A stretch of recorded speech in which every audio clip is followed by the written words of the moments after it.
Hey guys, welcome back to another tech tip and guide video. In today's video, I'll show you how you can screenshot a snap without the other person knowing in your Android device.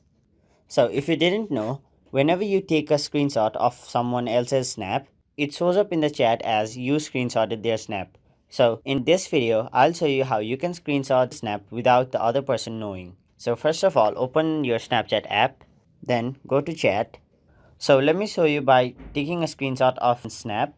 So all you have to do is, as soon as you open the snap, immediately tap the recent apps button, just like this.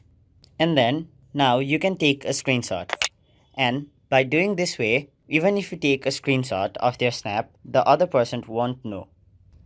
Now, if I open the chat, it won't show as you took a screenshot. That is how you can screenshot someone's snap without them knowing.